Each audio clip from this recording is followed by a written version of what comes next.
We have community news. I want to welcome you today. Today will be the last show of this year. So I won't see you again till next year. So today I wanted to make the show a little different, a little special. Because on the time of the holidays, we're always going to different events. For those that don't know, I'm also an elected official. So I get invited to a lot of events. I get recognized with a lot of awards throughout the year, the community service that we do. But before I continue there, one of the things that I wanted to all my viewers also to know is, because I see a lot of people also on TV, and sometimes I wonder, do they understand me? What do I have that relates to a lot of the people that talk, that speak, that have the podcasts, the news reporters, and so on. So just a really quick synopsis of me.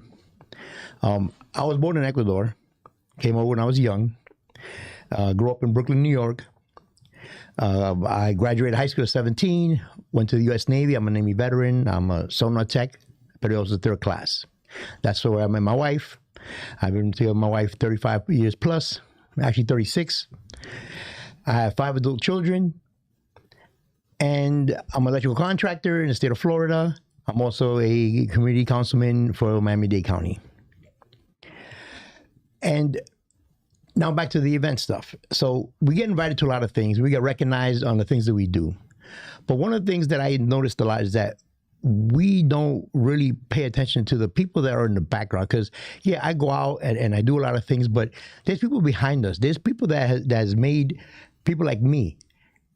So I just want to focus on what I do. I do a lot of things. I'm the type of person that I am because, statistically, someone coming from the projects of Brooklyn, New York, shouldn't be where I'm at today. So that's what they used to say. Now you see a lot of people doing big things, And I just wanted everyone to get a glimpse of why I am here today, who has made me who I am today. And we talk a lot about women, strong women. And I can tell you, I was raised by a very strong woman. I'm going to have a come out in a second, my mom. And now when she comes out, don't be fooled by the abuelita look, because my mom, she ruled the family with an iron fist. And I don't blame her. I mean, I wasn't easy as a kid. And in Brooklyn, New York, you had to be a little bit, to move around there. But anyway, without further ado, I want you to meet what we in the Latino family call the base, the trunk of the family tree, where I get my values, my core home values from. And this is my mom, Macaria. Mom, come on, sit over here. And just so you know, she does not know I was doing this. This is a surprise.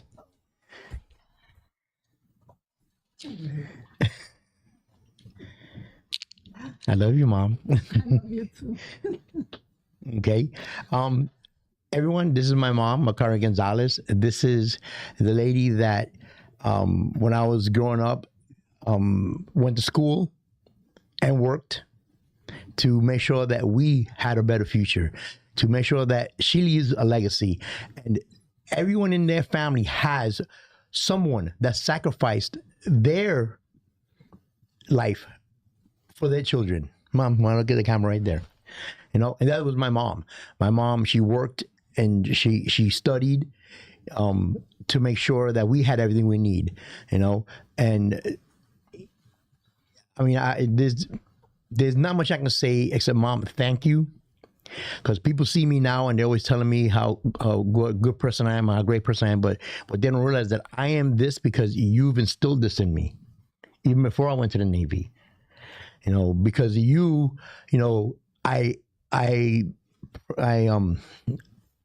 I take my marriage very seriously. I've been married to my wife now 36 years. I have 5 children. Seeing what you went through, the struggles, to make sure that we did better, to make sure that we didn't fall in the same pits that you did. And I just want you to know that I appreciate that. I understand it more and more as I get older. Of the sacrifices that you did, so me and my kids can be where they're at today. So just really quick, Mom, and I know you don't like talking, but I want you to tell the audience a little bit about yourself, when you came here, the things you did. Okay. I came came to this country about 64 years ago. I was very young. Uh, I went to school in New York. Then I started working, and I never stopped going to school. I went until I graduated from Bernard and Baruch College. I did a lot of kind of jobs. I started sewing in a factory, and then being a manager in Toys R Us. no, it was an import-export company by the Kennedy Airport.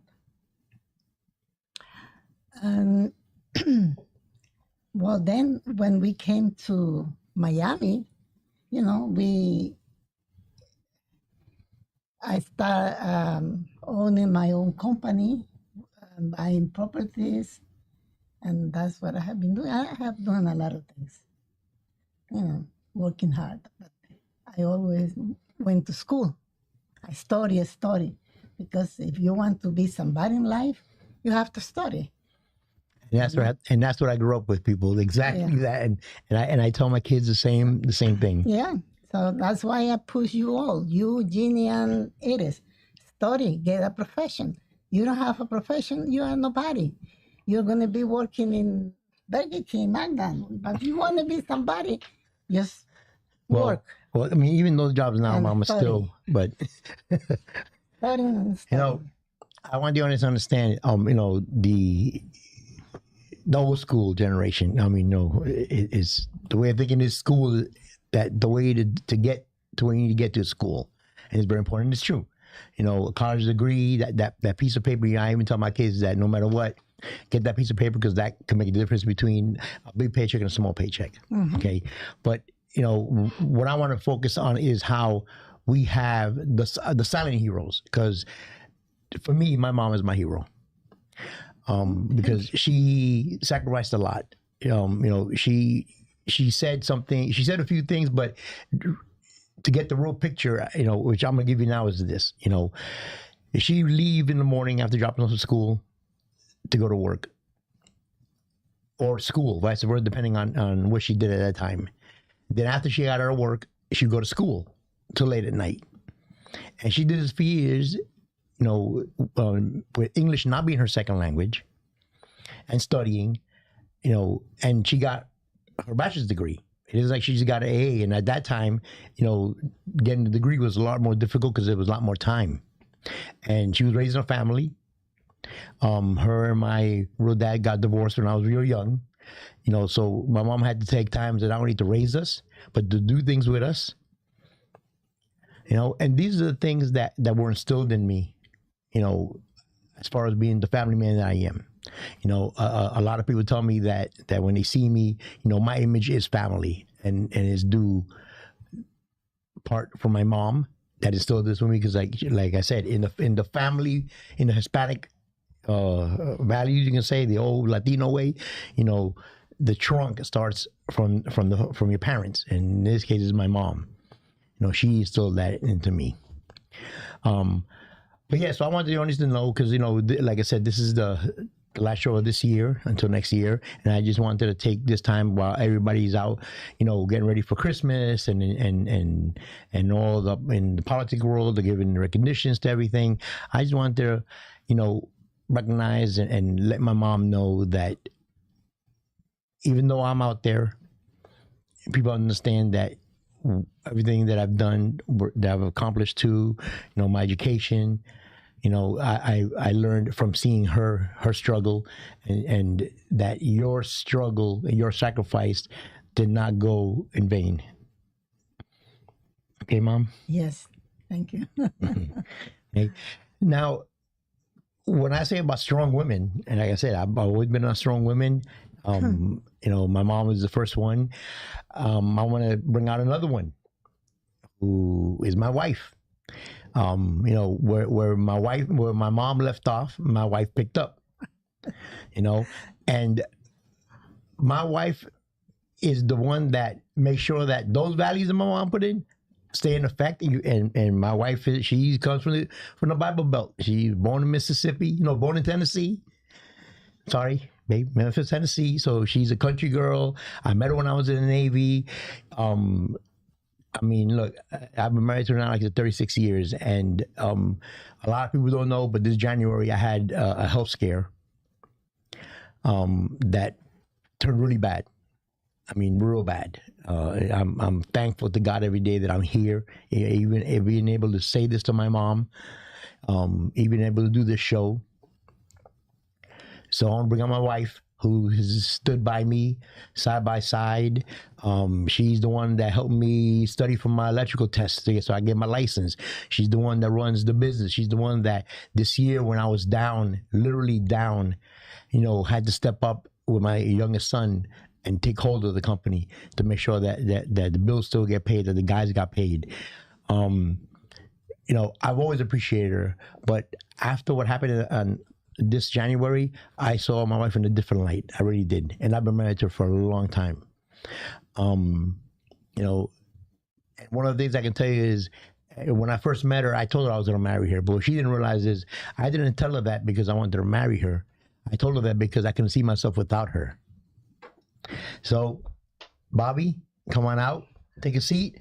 And yes, she did not know I was going to do this either.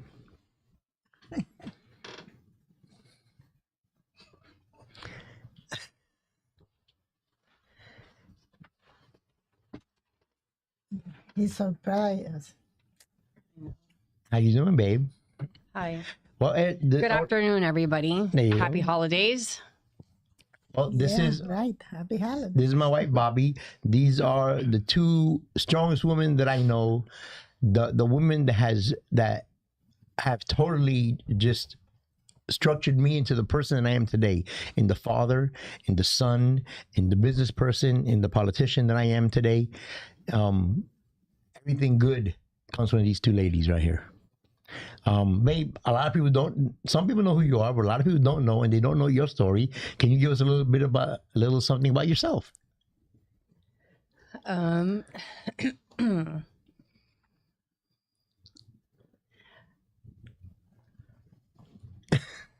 gonna hurt you. Well, we moved here to Miami in, I think, 1989, and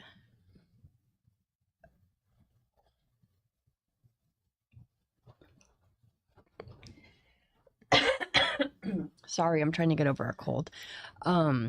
Yeah, we moved here to Miami in 1989. My husband started working in the electrical business. I actually started working at Burger King. That is where I started, working at nights. That was with my first daughter, Christina. She was like 6 months old, I believe, when I started working there. From there, I worked at Publix. Then I left, went back to Burger King, left there, started working with my husband in his electrical company. And have been doing that ever since. I have an AA from Miami-Dade College. And as of now, I'm still working with our electrical company and trying to help my husband with his vision and his politics. So that's basically me. And where you were born, where you grew up? You already said I was born in Memphis, Tennessee. Okay. But my father was in the Navy for 22 years, so I moved from several places. I lived in, obviously, Pennsylvania. I've lived in California twice, Maryland, Virginia. So I'm basically like a Navy brat. Okay. Well, I mean, she's shy, obviously, but I can tell you she's very strong when it comes to her family. We have 5 adult kids because, and all the parents don't understand what that. We call them kids, but they're adults, And 2 grandchildren. And 2 grandchildren, yes. 2 grandchildren also. But yeah, so like I said, I wanted to take time on this last show to bring in 2 heroes that nobody really sees at times. And I'm sure everybody in their family has one. Every politician, everybody that's done something has these people. So, later on today, call them, tell them thank you, because I'm pretty sure that they would love to hear that. It's always a good thing.